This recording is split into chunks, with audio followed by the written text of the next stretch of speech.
सादर नमन। हमारा आज का विषय है सूरदास जी का जीवन परिचय। इससे पहले हमने कबीर, रैदास, गुरु नानक देव जी ये सब कर लिया है, इनका जीवन परिचय भी कर लिया है, साहित्यिक विशेषताएं भी कर ली हैं और इनकी जो पोइट्री आपको लगी वो भी हमने कर ली है, ठीक है। और आज हम करेंगे सूरदास जी का जीवन परिचय।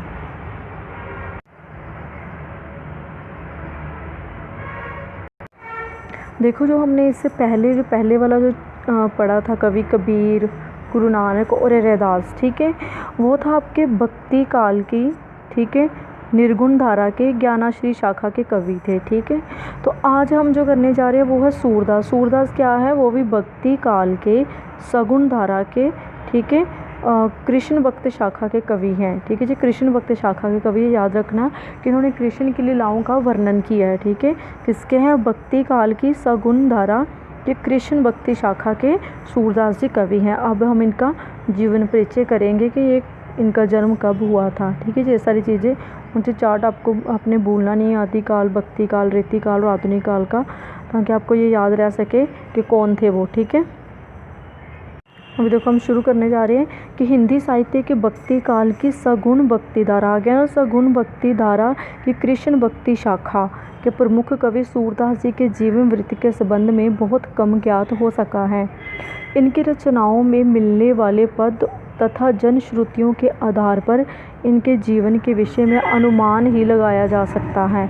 महाप्रभु बल्लभाचार्य के पौत्र गोकुलनाथ कृत 84 वैष्णव की वार्ता, ठीक है जी। किसने लिखी 84 वैष्णव की वार्ता? गोकुलनाथ, ठीक है।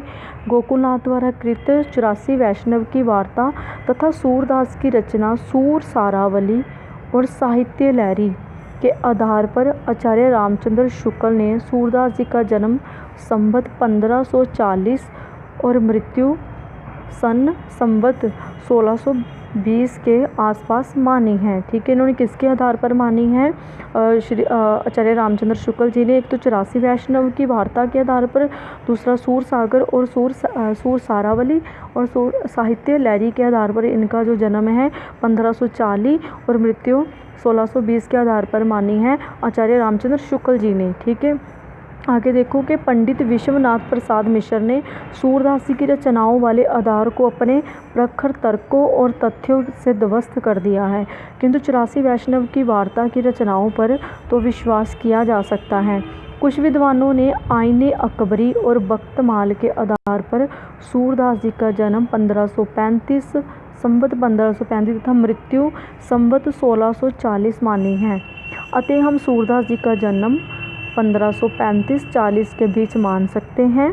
श्री हरि राय कृत भाव प्रकाश के अनुसार आपका जन्म दिल्ली के निकट सीही नामक गांव में हुआ, ठीक है। अधिकतर विद्वान है जो वो कहाँ पर इनका जन्म मानते हैं?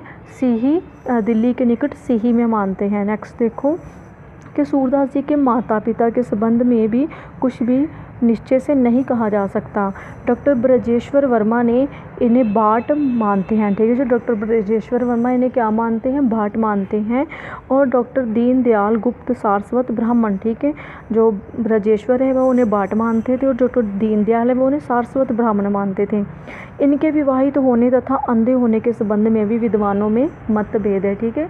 कुछ विद्वान इनको जन्मांध मानते हैं, ठीक है, साथ ही जन्म से अंधा मानते हैं, और कुछ का विचार है कि जो जन्म से नहीं, ठीक है, जो अपने यौवन काल में आकर अंधे हुए थे। ये सारे बल्कि ये इसमें प्रश्न चिन्ह लगा हुआ था कि वे जो अंधे थे कब हुए थे, ठीक है, इसमें मतभेद हैं।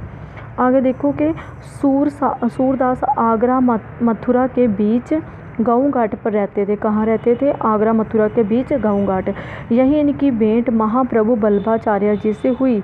महाप्रभु के उन्होंने अपने एक विनय का पद गाकर सुनाया, जिससे प्रसन्न हो गए हो आपने इन्हें अपना शिष्य बना लिया, ठीक है। क्या है? जो महाप्रभु बल्लभाचार्य थे वो क्या है? सूरदास जी के गुरु है, ठीक है। इन्होंने क्योंकि एक विनय का पद गाकर सुनाया था, तो उससे क्या थे, जो बल्लभाचार्य थे प्रसन्न हो गए थे और उनको शिष्य बना लिया था। और तथा श्रीनाथ जी के मंदिर में कीर्तन सेवा का भार सौंपा। आप मंदिर के समीप ही पसौली नामक गांव के स्थान पर निवास करते थे। ठीक है, इनको कौन सा भार सौंपा था? श्रीनाथ जी का मंदिर। ठीक है, लेकिन वहाँ उसके समीप ही पसौली नामक एक स्थान था, वहाँ पर निवास करते थे। श्रीनाथ जी के मंदिर में कीर्तन भजन सूरदास जी अपने अंतिम सांस तक करते रहे। ठीक है, कहते हैं कि मृत्यु के समय भी आप खंजन नैन रूपी रस माते पद गा रहे थे। ठीक है, कौन सा पद गा रहे थे अपने मृत्यु के टाइम? खंजन नैन रूप रस माते। शायद इसी कारण श्री अमृतलाल सागर ने सूरदास जी की जीवनी पर आधारित उपन्यास का नाम खंजन नायन रखा है। ठीक है, एक श्री अमृतलाल सागर है, उन्होंने इनके जीवन पर आधारित उपन्यास लिखा है खंजन नायन। ठीक है, तो वो कहते हैं कि शायद इसी के आधार पर उन्होंने ये नाम रखा है। नेक्स्ट देखो इनकी रचनाएं हैं। ठीक है, काशी नागरी प्रचारणी सभा की रिपोर्ट के अनुसार सूरदास जी की 25 रचनाएं बताई गई हैं। ठीक है, कितनी? 25, किंतु इनकी 3 रचनाएं ही प्रमाणित मानी गई। कौन कौन? सूर सागर, सूर सारावली तथा साहित्य लहरी। अभी देखो इनमें क्या था। अब देखो सूर सागर में क्या था? सूर सागर सूरदास जी की प्रसिद्ध रचना है जिसमें 1.25 लाख पद संग्रहित हैं। कितने संग्रहित है? 1.25 लाख पद संग्रहित हैं, किंतु अब 7-8 हज़ार ही पद मिलते हैं। ठीक है, पहले इसमें 1.25 लाख पद संग्रहित है जो माना जाता था, लेकिन अब कितने हैं? 7-8 हज़ार ही हैं।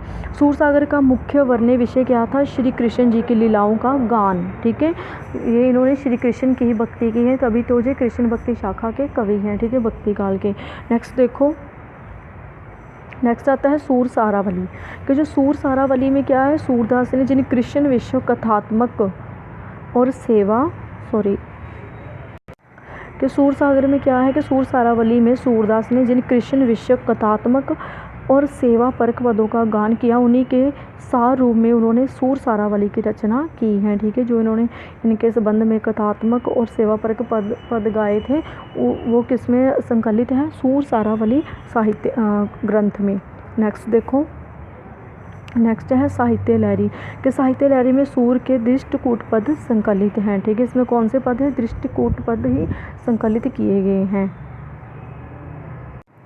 अभी देखो कि जो डॉक्टर विश्वनाथ प्रसाद मिश्र तथा डॉक्टर हजारी प्रसाद जैसे विद्वान सूर सारावली और साहित्य लहरी को संदिग्ध मानते हैं। ठीक है, संदिग्ध अर्थात कि इस पर शक करते हैं कि इनकी रचना है या नहीं, इनकी रचनाओं का जो ग्रंथ है कि नहीं, अर्थात कि वो उसको मानते नहीं हैं सूर सारावली और साहित्य लहरी को। ठीक है, तो उन्होंने क्या कहा है कि सूर सारावली तो सूर सागर का ही सार प्रतीत होती है। उनको क्या लगता है कि जो इनकी रचना है सूर सारावली वो किसका सार है?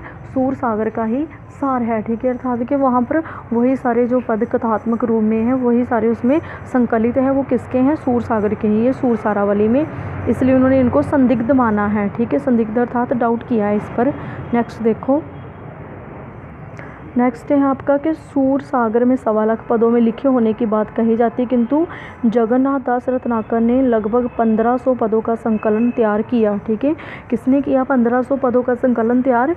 जगन्नाथ दास रत्नाकर। ये भी आप लोगों ने याद रखने छोटे छोटे क्वेश्चन। ठीक है, जिनमें अन्य खोजों के आधार पर नागरी प्रचारणी सभा द्वारा प्रकाशित सूर सागर में 5000 पद है। कितने पद है? 5000। सूर सागर की रचना श्रीमद् भागवत के पर आधारित है। ठीक है, किस पर आधारित है ये भी याद रखना है। सूर सागर की रचना श्रीमद् भागवत पर आधारित है। इसमें 12 स्कंद है। किसमें? सूर सागर में 12 स्कंद है। डॉक्टर धीरेन्द्र वर्मा का मत है कि सूर सागर श्रीमद् भागवत की काव्यमयी छाया है। ठीक है, ये किसने बोला है? डॉक्टर धीरेन्द्र वर्मा ने, किंतु अनुवाद नहीं है। ठीक है, छाया है उसकी। ठीक है, ऐसा लगता है कि उस रूप में ये लिखा गया है जिस प्रकार श्रीमद् भागवत गीता है, उसी रूप में उसका ही जो रूप है वो किस प्रकार का है? उसकी छाया कहाँ पर प्रतीत होती है? सूर सागर में। लेकिन वो उसका अनुवाद नहीं है, उसका ट्रांसलेट नहीं किया गया पूरा का पूरा, सिर्फ उसकी छाया प्रतीत होती है। इसमें कवि की मौलिक सूझबूझ का भी परिचय मिलता है। मौलिक अर्थात कि उसकी नई जो रचना है उसका इसमें पता चलता है। ठीक है, ये था उनका जीवन परिचय जो आप लोगों ने अच्छी तरह से कर लेना है। नेक्स्ट वीडियो में हम इसका जो इनकी काव्यगत विशेषताएं हैं वो करेंगे। ठीक है बेटा, तो इसी के साथ साथ आप सभी का बहुत बहुत धन्यवाद।